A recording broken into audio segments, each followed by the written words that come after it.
ఎప్పుడు బైబిల్లో ఈ భాగం మాకు తెలుసని అనుకోకండి, నిర్లక్ష్యంగా చూడకండి. అలాంటి ధీమా పొద్దు కనుక మీకుంటే దయచేసి దేవుడు మీ జీవితంలో దాన్ని దులుపు దూరం చేయను గాక. బైబిల్ దగ్గర దయచేసి మాకు తెలుసన్న ఫీలింగ్ వద్దు. ఇక్కడ నిలబడి సాయి వెంకటేష్ గారు మాట్లాడిన వినాలి, ఇక్కడ నిలబడి సురేష్ గారు మాట్లాడిన వినాలి, ఇక్కడ నిలబడి స్టీఫెన్ గారు మాట్లాడిన వినాలి, ఇక్కడ నిలబడి ప్రసాద్ అంకులు మాట్లాడిన వినాలి. ఎందుకంటే ఇది వారి మాట కాదు, దేవుని మాట. మాకు తెలుసులే అనే ధీమా మనకు వద్దు. దేవుని దగ్గర మనకు తెలిసినా తెలియకపోయినా ఇది మరలా దేవుడు నాతో మాట్లాడుతున్నట్టు దేవుడు నాకు ఏదో సెలవిస్తున్నాడు. ఏముంది యాకోబు చరిత్రలో అంటే ఒక ఎలక్షన్ ఉంది. యాకోబు చరిత్రలో ఏముందంటే ఒక సెలక్షన్ ఉంది. సెలక్షన్ అంటే ఆయన యొక్క ఎన్నికలో ఎంపిక చేయబడిన వ్యక్తి జాకోబ్ అంటారు, యాకోబ్ అంటారు, జేమ్స్ అంటారు, రకరకాల డెఫినేషన్లు ఉన్నాయి. ఆ డెఫినేషన్ అన్నీ పక్కన పెడితే అసలు యాకోబ్ అన్న దానికి హెబ్రూ పదంలో రకరకాలు ఉన్నాయి. పోరాట యోధుడు, మడిములు పట్టుకునేవాడు, ఇంకా అతను అనుకున్నది దక్కించుకునేంత వరకు మోసగాడు, ఇంకా ఆయన గిఫ్ట్లు ఉన్నాయి. ఆయనకి బహుమానం ఉంది, గాడ్స్ గిఫ్ట్, దేవుని బహుమానము. ఇలాంటి నామకరణాలతో అర్థాలతో పిలవబడిన ఈయన ప్రారంభం ఎలా ప్రారంభమైందంటే అబ్రహాము, ఇస్సాకు గారు అబ్బాయే యాకోబు, అబ్రహాం గారు మనవడే యాకోబు. ఏంటి యాకోబు స్టోరీ ఒకసారి టూకీగా మనం టకటగా చూద్దాం. మనకి ఆశీర్వాదకరమైన కొన్ని సందర్భాలు ఉన్నాయి, జాగ్రత్తగా మనం చూద్దాం. త్వరగా ఆదికాండం 25వ అధ్యాయం 19వ వచనం నుండి. అబ్రహాము కుమారుడు ఇస్సాకు వంశావళి. అబ్రహాము ఇస్సాకుని కనెను. ఇస్సాకు పద్నరాములో నివసించు సిరియావాడైన బెతూయేలు కుమార్తెయును సిరియావాడైన లాబాను సహోదరి అయిన రెబెక్కాను పెళ్లి చేసుకున్నప్పుడు ఇస్సాకుకి 45 సంవత్సరములు గలవాడు. ఇస్సాకు భార్య గొడ్రాలి గనుక అతడు ఆమె విషయమై యెహోవాను ఏడుకొనెను. యెహోవా అతని ప్రార్థన విధును గనక అతని భార్య అయిన రెబెక్కా గర్భవతి ఆయను. ఆమె గర్భంలోని శిశువులు ఒకనితో ఒకడు పెనుగులాడుకొనుచుండగా కనుక ఇలాగైతే నేను బ్రతుకుటే ఎందుకు అని అనుకొని ఈ విషయమై యెహోవాను అడుగ వెళ్ళెను. అప్పుడు యెహోవా ఆమెతో ఇట్లనెను, 2 జనములు నీ గర్భములో కలవు, 2 జనపదములు నీ కడుపులో ఉండి ప్రత్యేకముగా వచ్చును. ఒక జనపదము కంటే ఒక జనపదం బలిష్టమయుండును, పెద్దవాడు చిన్నవాడికి దాసుడగును. యాకోబు చరిత్ర ప్రారంభమయ్యింది. యాకోబు చరిత్ర, వాగ్దాన పుత్రుడు, పిలవబడినవాడు, ఇంకా చెప్పాలి అంటే ఎలక్షన్లో సెలెక్ట్ అయినవాడు, ఇంకా చెప్పాలి అంటే దేవుని చేత పిలవబడిన యాకోబు హిస్టరీ స్టార్ట్ అయ్యింది. వీళ్ళ పితరులు ఎవరు? వీళ్ళ తాతయ్య గారు అబ్రహాము, వీళ్ళ నాన్నగారు ఐజాక్. ఐజాక్ ఎవరైతే ఉన్నారో ఆయనకి 40 ఏళ్లలో పెళ్ళి అయింది. వాళ్ళ అమ్మగారి వయసు ఏమో 16-17 సంవత్సరాలు, వీళ్ళ నాన్నగారి వయసు ఏమో 40 సంవత్సరాలు. వీళ్ళిద్దరి మధ్య వయసు వ్యత్యాసం లేదు. నువ్వు చిన్నదానివి, నేను పెద్దోడిని, ఇలాంటి వ్యత్యాసం ఏమీ లేకుండా, వాళ్ళ వయసు తారతమ్యం లేకుండా వాళ్ళ మనసు ఒక్కటి అయ్యింది. వాళ్ళిద్దరూ దేవుని ప్రణాళికలో పెద్దలకి దేవునికి భయభక్తులు కలిగి నడుములను జీవితాల్ని కట్టుకున్న చక్కటి యవనస్తులు ఐజాక్, రెబెక్కా స్టోరీ మనకు తెలుసు. ఆ అమ్మాయి సాక్షి. మీరు ఇంటికి నేను చాలాసార్లు చెప్పాను, మీరు ఇంటికి వెళ్ళిన చదవండి. రెబెక్కా స్టోరీ మనకు తెలుసు. ఆ అమ్మాయి చక్కని చిన్నది, ఆ చిన్నది పురుషుని ఎరగనది. ఆ అమ్మాయి ఎవరితోనూ స్నేహాలు చేయదు. ఈడెవడే అని అడిగాడట. ఫ్రెండు అందంట. మాది అల్ల మరి ఆడెవడని అడిగారట. ఫ్రెండ్ అని అడిగాడట. వాళ్ళ అమ్మ అడిగింది, ఫ్రెండ్స్ ఆడపిల్లలు ఉండాలి కానీ మగోళ్ళు ఏంటే నీకు ఫ్రెండ్స్ అంటే? నీకు తెలీదు మమ్మీ, మీ జనరేషన్ వేరు. చెప్పండి, పోతావు త్వరలోనే శ్మశానానికి, రాసి పెట్టుకో. నేను అడుగుతున్నాను, జెండర్ ఎప్పుడు ఒకలాగే ఉంటుంది, జనరేషన్ మారినా మీకే ఎవరైతే ఉన్నారో గుర్తుపెట్టుకోండి. ఆడపిల్లలతోనే స్నేహాలు, మగపిల్లలతోనే స్నేహాలు. మీరు గుర్తుపెట్టుకోండి. నథానియేలు లేరు, నలుగురులాగే ఉంటారు. అపోస్తులు కాదు, ఎక్కడైనా పురుష స్పర్శ గుర్తుపెట్టుకోండి, తేడాలు వస్తాయి. ఆ అమ్మాయికి అది తెలుసు, ఎథిక్స్ ఉన్న అమ్మాయి, ఇంట్లో పని తెలిసిన పిల్ల. ఆ అమ్మాయి 17 ఏళ్ళ పిల్ల. ఆ అమ్మాయికి పెళ్లి చూపులు జరుగుతున్నప్పుడు ఆ అమ్మాయిని ఏం చూసి సెలక్షన్ చేశారు చెప్పండి? చక్కగా ఉంది, రౌండ్ ఫేసు, స్కిన్ బాగుంది, న్యాచురల్ బ్యూటీ, హాఫ్ శారీ కట్టుకుంటే అదిరిపోయింది. మా వాడికి ఓకే చేసింది అన్నారా? సెలక్షన్ అలా జరగలా. రౌండ్ ఫేసా, ముక్కు పెద్దదా, కళ్ళు పెద్ద, ఏం చూడలేదు, గుర్తుపెట్టుకోండి. ఆ అమ్మాయి ఎలా సెలెక్ట్ అయిందంటే అంత అందంగా ఉన్నా, అంత చక్కగా ఉన్నా, ఇప్పటి వరకు 16 ఏళ్ళు ఆ పిల్లకి వచ్చినా ఐ కాంటాక్ట్ కూడా ఎవడికి ఇవ్వదు. నెక్స్ట్, అసలు అబ్బాయిలతో ఏ ఫ్రెండ్షిప్ మెయింటైన్ చేయదు. నెక్స్ట్, అంత అందంగా ఉన్న ఆ అమ్మాయి ఎంత దూరం నడిచి వచ్చి తన ఇంటి వారికి కావాల్సిన దాహాన్ని తీర్చడానికి, నీళ్లు మోయడానికి కడబట్టుకొచ్చింది. పని తెలిసిన పిల్ల, అందానికి అందం, పనికి పని, గుణానికి గుణం. ఇతరులు అడిగితే ముక్కు ముఖం చూడకుండా పెద్ద ఆయనని గుర్తించి ఆయనకి మాత్రమే నీళ్ళు ఇవ్వడం కాకుండా తన వంటలు కూడా నిలుస్తుంది, ఇతరులకి సహాయం చేస్తుంది, ఇంట్లో పనులు చేస్తుంది, అన్నీ చక్కగా పెడుతుంది. ఇలాంటి పిల్లకి ఐజక్ కాకపోతే ఇంకెవరు సెట్ అవుతారు చెప్పండి? ఇప్పుడున్న పిల్లలు ఇప్పుడు రకాలు చెప్పండి ఎలా ఉన్నారు? రీల్స్ వచ్చేయడం, ఇంకా రీల్ రీల్ రీల్. ఏయ్, ఆ తినే కంచం దగ్గర రీల్స్ ఏంటి అంటే తినేసి సగం వదిలేసి అందంట, తీసేమమ్మీ కంచం అందంట. నువ్వు ఆ కంచం కూడా కడగకపోతే ఏమంటారే? కొంచెం కంచం, నేను కంచాలు కడిగేదాన్ని కనబడుతున్నాను నీకు. కంచాలు కడుగుతాంటే మేడం గారు వజ్రాలు కడుగుతావా? ఏం కడుగుతావు? నువ్వు తిన్న ప్లేట్ నువ్వు కడగకపోతే రేపు పొద్దున్న కాపురం చేయగలుగుతావా అని అడుగుతున్నాను. కాపురం చేయగలవా? కంచం కడగ రాదు, అన్నం వండడం రాదు, పని చేయడం రాదు, డ్రింకింగ్ వాటర్ సప్లై చేయడం రాదు. నీ బొంద నీకేమొచ్చు? పేరంలో రాసుకోవడం వచ్చు నీకు, అంతే. రీల్స్కి ఎంటడం నీ బొంద ఆడుతాను. బ్యూటీతో కాపురం చేసేయగలవా? లింగిలింగమని ఒక పిల్ల 2 పిల్ల పుడితే అప్పుడు మొత్తం కథ అంతా అర్థమైపోద్ది. నాకేసి సాకేస్తారు వాళ్ళిద్దరు పుట్టిన గుర్తుపెట్టుకోండి. కొన్ని సూచి చెప్తున్నాను, ఏంటి అని అడగండి డీటెయిల్గా. సూత్రం అన్నీ నేను సీరియస్గా చెప్తున్నాను. ఇవంతే అలా ఉంటుంది. ఈ జనరేషన్ పిల్లకి వంట నేర్చుకో, పని నేర్చుకో. రెబెక్కమ్మని చూడు ఎలా సెలెక్ట్ అయింది. చూశాడు, భయభక్తులు కనుక పిల్ల, పెద్దలకు లోబడే పిల్ల. దేవుడంటే భయభక్తులు, పెద్దలంటే భయభక్తులు. ఎవరితో పాడితే వాళ్ళతో కమ్యూనికేషన్ పెట్టుకోదు. తన అందాన్ని చక్కగా మెయింటైన్ చేస్తుంది, అలాగే ఇంటిని కూడా చక్కగా మెయింటైన్ చేస్తుంది. బ్యూటీ, అందానికి తగ్గ అందం, పనికి తగ్గ పని.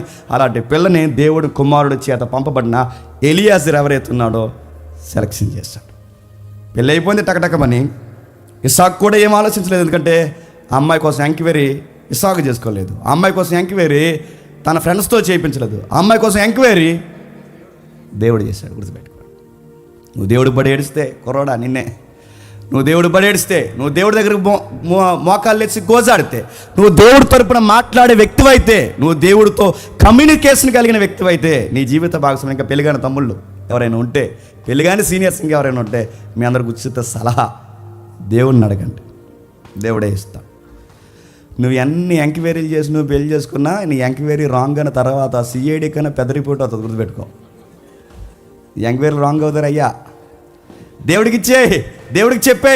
కొన్నిసార్లు గుర్తుపెట్టుకోండి, కొన్ని పర్సనాలిటీ కరెక్ట్గా మనకి సెట్ అవుతాయి. దేవుడికి తెలుసు ఎవరిని ఎప్పుడు మన లైఫ్లోకి పంపాలో తెలుసు. మన దేవుడికి అప్పగించాం అనుకోండి, మనకి ఎలాంటి పర్సనాలిటీ అయితే, పర్సనాలిటీ అంటే హైట్ వెయిట్ అది కాదు, పర్సనాలిటీ అంటే ఆ వ్యక్తిత్వం మనకు సూట్ అవుద్దని దేవుడు కొన్ని సెట్ చేస్తాడు. సరే, అది పక్కన పెట్టండి. ఐజక్కి రెబెక్కాకి పెళ్ళి అయిపోయింది.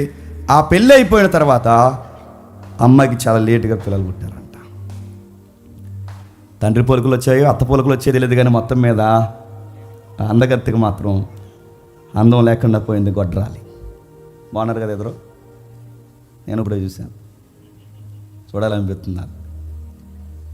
వాళ్ళిద్దరు చాలా మంచి వ్యక్తులు, వ్యక్తిత్వం కలిగిన వారు, ప్రార్థనా జీవితం కలిగిన వారు, పెద్దలను గౌరవించేవారు. ఈ సైడ్ ఈ అమ్మాయి వాళ్ళ అమ్మ నాన్న గౌరవిస్తారు, ఆ సైడ్ ఆయన వాళ్ళ అమ్మ నాన్న గౌరవిస్తారు. ఇద్దరు కుటుంబానికి, ఫ్యామిలీకి వాల్యూ ఇచ్చేవాళ్ళు. రోడ్డుకి తిరిగే అబ్బాయి అమ్మాయిలు కాదు వాళ్ళు. ఎథిక్స్ ఉన్న ఆడపిల్ల, ఎథిక్స్ ఉన్న మగపిల్లోడు, వాళ్ళిద్దరు ఇల్లు కలిగి ఇప్పుడు జంట అయ్యారు. ఇలాంటి చక్కటి కుటుంబానికి పిల్లలు లేకపోతే అనవసరంగా నిన్ను చేసుకున్నాను, ఇంకొక ఎవరినైనా చేసుకుంటే వాడు పిల్లలు పుట్టే 2-3 అన్నాడా? మనం అయితే ఏమంది చెప్పండి. మా నాన్నకి తిరగలేదు, మా నాన్న బాబునాడికి అసలు తిరగలేదు. పోయిపోయి నేను ఎదిగి ఆ కొండ మూసిన నేను పిల్లలు లేకుండా పోయాను. తిట్టుకున్నారా? పిల్లలు లేమి, గుర్తుపెట్టుకోండి, పిల్లలు లేమి వాళ్ళిద్దరి మధ్య గొడవ తెచ్చిందా? సంవత్సరానికి పిల్లలు పుట్టకపోతే గొడవ వేసుకుని ఎడాకులకు పోతున్నారు. సంవత్సరానికి పిల్లలు పుట్టకపోతే డాక్టర్ల చుట్టూ తిరుగుతున్నారు. ఏడాదికి పిల్లలు పుట్టకపోతే వంకలు పెట్టుకుని వెళ్ళిపోతున్నారు. నేను అనాశనంగా చేసుకున్నాను, నిన్ను చేసుకున్న లోపం నాలో లేదు, నీది లోపం అని డాక్టర్ చెప్పాడని కానీ ఇలా గొడవలు అయినాయా? ప్రాబ్లం నాలో లేదు, ప్రాబ్లం నీలో లేదు. పిల్లల్ని ఇచ్చేవాడు డాక్టర్ గారు కాదు, పిల్లల్ని ఇచ్చేవాడు ఐజక్నైనా నేను కాదు, పిల్లల్ని తీసుకోవాలనుకుంటే నువ్వు కాదు, పిల్లల్ని ఇచ్చేవాడు దేవుడని భార్య గొడ్రాలైన భార్య కొరకు ప్రార్థన చేస్తాడంటే ఎంత మంచి భర్త అండి. అర్థం చేసుకున్న భర్త, మంచి భర్త. గుర్తుపెట్టుకోండి, ఇలాంటి మంచి వ్యక్తులు ప్రార్థన చేస్తే ఒకటి అడిగితే ఎన్ని ఇచ్చాడు దేవుడు? 2. అడిగింది ఒకటే కానీ చెప్పండి, గాడికి 2. డబల్ ధమాకా, 50-50, మస్కా సస్కా అడిగే 2. గుర్తుపెట్టుకోండి, అడిగితే 2. అడిగిన వారికంటే అందరు 2 పుట్టిన వాళ్ళు అందరూ ఇస్తాలు అనుకోకండి, మళ్ళీ అదో గొడవ. అప్పుడు కట్ చేస్తారు, మళ్ళీ ఇదో గొడవ. 2 ధమాకాలు ఇచ్చారు చూడండి. చక్కగా ఇస్సాకు భార్య అయిన గొడ్డాలు కనుక అతడు ఆమె విషయమై యెహోవా అని ఏడుకొను. యెహోవా అతని ప్రార్థన వినను కనుక. బాగా వినండి, పిల్లల కోసం ఆవిడ చేస్తున్నా, పిల్లల కోసం ఏం చేశాడా? గమ్మత్తీడు చెప్పిన ఆవిడ చెయ్యాలి, గమ్మత్తీడు చెప్పిన ఆవిడ ప్రార్థన కూడా ఎవరు చేస్తున్నారు చెప్పండి? అది కదా భర్త అంటే. భార్యను అర్థం చేసుకునేవాడు కదా భర్త అంటే. తన బాధను కూడా మీదేసుకునేవాడు కదా భర్త అంటే. తనలో లోపాలను కూడా తాను దిగమింగుకుని తనతో భరించి కాపురం చేసేవాడు కదా భర్త అంటే.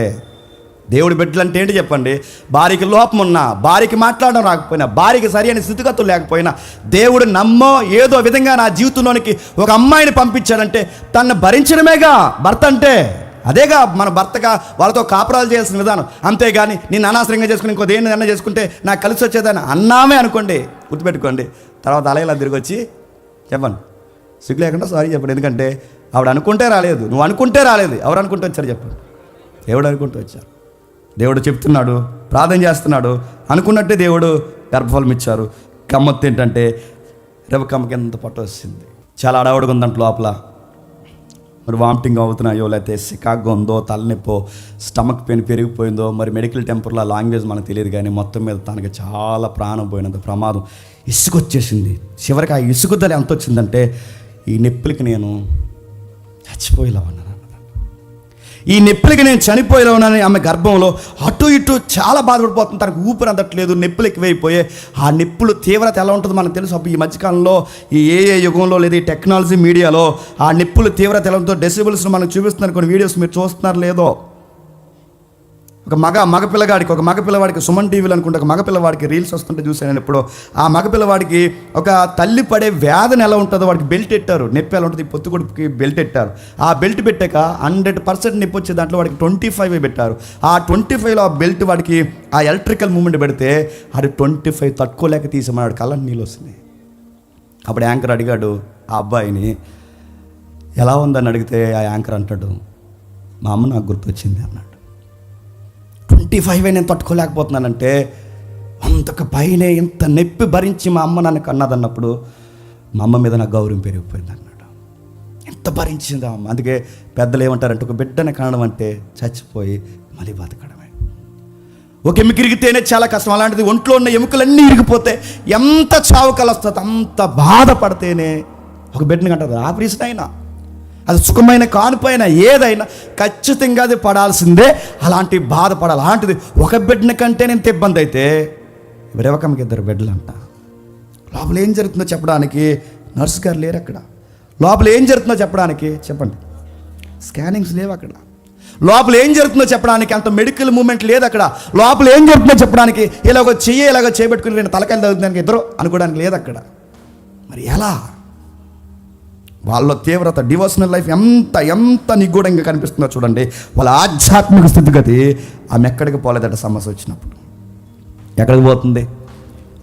ఎవరిస్తున్నారో ఆయన దగ్గరికి పోయింది. ఇలాగైతే నేను బ్రతుకుంటే ఎందుకు అనుకుని ఎక్కడికి వెళ్ళి దేవుడి దగ్గరికే పోయి మాట్లాడుతుంది. దేవుడి దగ్గరికే పోయి మాట్లాడుతుంది చూడండి.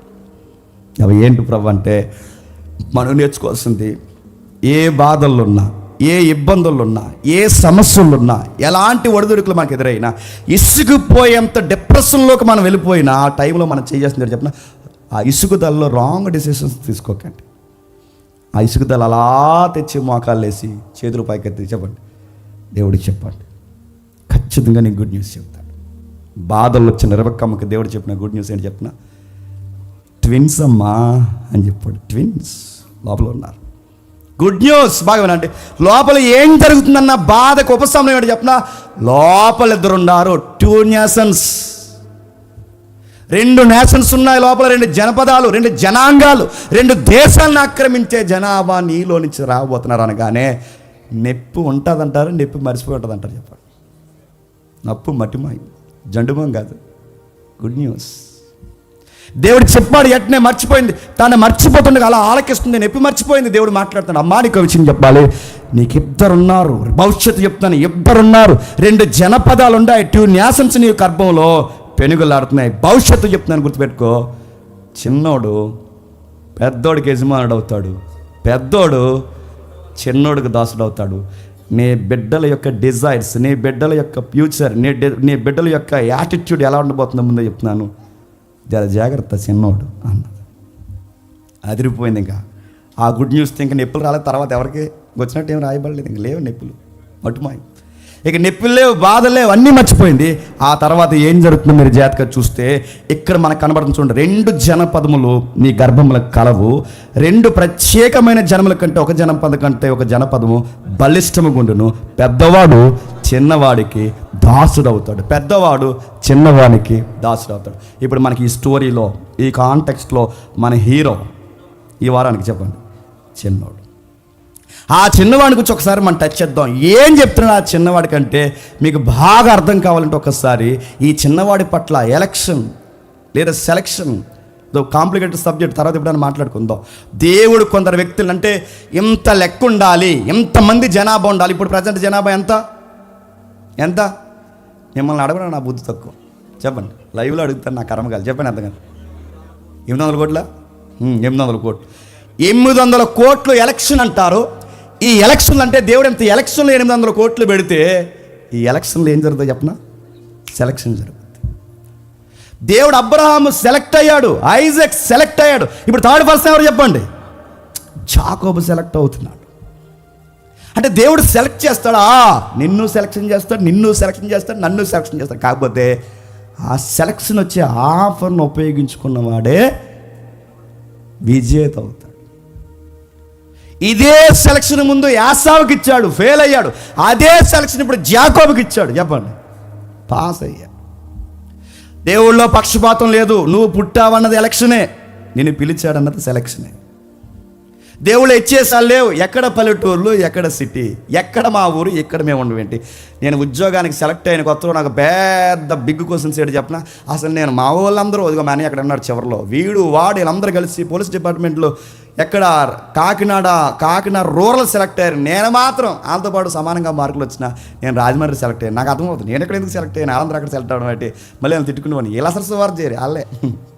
నేను సువార్త చేసి నేను ఎక్కడ ఎందుకు పడ్డాను, వాళ్ళు జాబ్ చుట్టూ తిరుగుతాను, నేను బైబిల్ చుట్టూ తిరుగుతాను. అన్నిటి పూర్వం ఇక్కడ వేస్తాను. కానీ ఎన్నిసార్లు ప్రార్థన చేసిన ఆ ప్రార్థనకు జవాబు హోమ్ మినిస్టర్ రోజులు హోమ్ మినిస్టర్ పెట్టుకున్నాను. ఏంటి ప్రభావ నేను ఎక్కడ పడ్డాను, ఏంటి ప్రభావ హోమ్ మినిస్టర్ లెటర్ పెట్టుకుని ఏదో మా జిల్లాకి వేస్తే, మా జిల్లాకి అయితే మా ఊరు చుట్టూ సువార్త చేసుకుని ఇదిగో తమ్ముళ్ళు అందరినీ వేసుకుని సాయంత్రం వేసారు సువార్త చేద్దాం నా ఫీలింగ్.